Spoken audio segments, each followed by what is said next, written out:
First, they tried to make sense of that last desperate Mayday. The actual Mayday call is fairly garbled and difficult to understand. So to try to increase its intelligibility, we have a number of techniques we can employ to improve it. One of the first we can do is to slow the sound down but maintain the same pitch of the voice. So you don't sound you still maintain the pitch of the voice. And to do that, we have a little time compression expansion algorithm. We'll slow it down by about 200%. And then we can play that segment.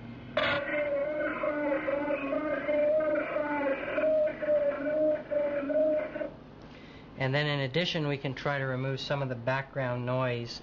And all we do to do that is we grab a section of noise here, and then we can do a footprint of that noise. So this is the spectral content of that noise, and then we can ask the system to remove that noise from the source recording, and we can play that and see how it sounds.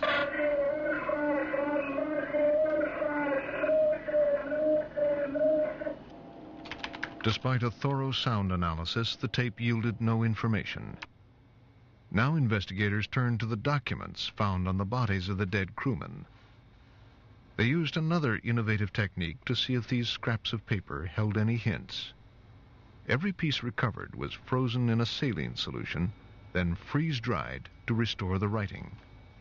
Freeze-drying is a process whereby you go from a solid state to a gaseous state. So the water is converted directly from solid ice into gas.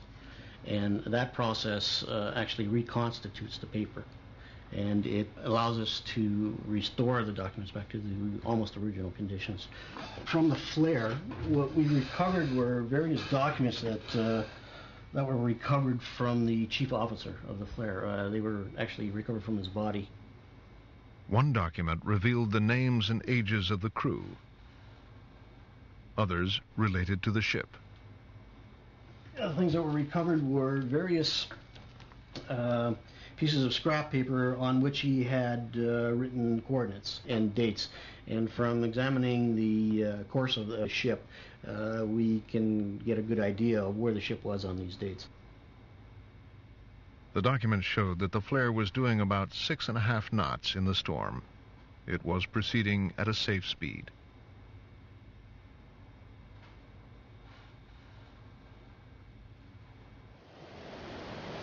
The information was useful, but still no inkling as to why the ship broke up.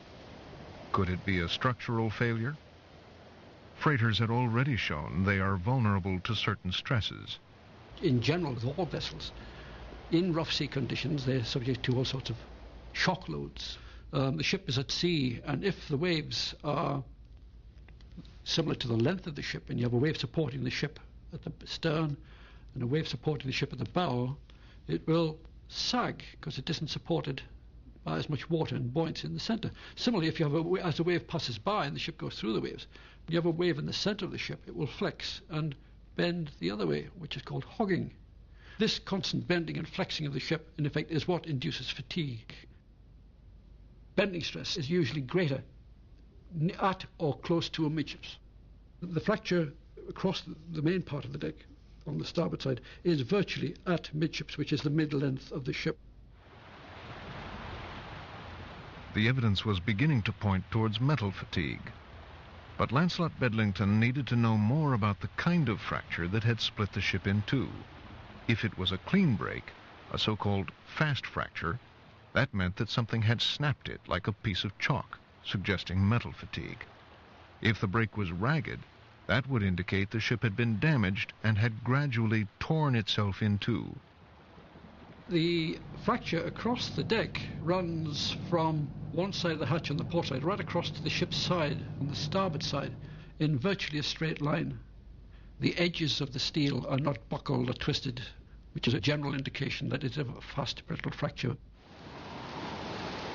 What could have caused a fast metal fracture? A patch of ice on the ship's deck looked suspicious. One particular tank, abreast of number 3 hatch, shows this ice, which would lead us to believe that that tank was not completely filled. If the tank had been full of seawater ballast like the others, there would have been enough residual warmth in the water to stop the ice from forming. Bedlington suspected that the tank was partly empty, while the others were full, so the ship was unevenly balanced. The ballasting throughout the ship was not exactly uniform. The crosswise loading of the ship would not be symmetrical, and it can produce a twisting effect.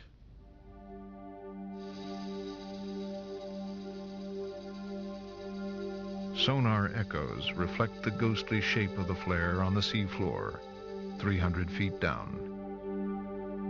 Until the wreckage can be examined, no one can be certain why she sank. But investigators believe the lightly loaded ship had been bending and buckling as it pounded through the waves. The final straw was the partially empty tank, which caused the hull to twist until it snapped in two.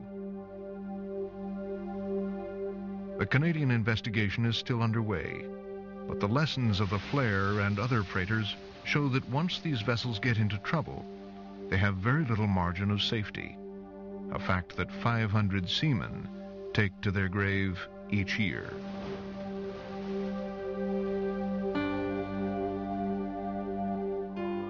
Every ship is at the mercy of the sea.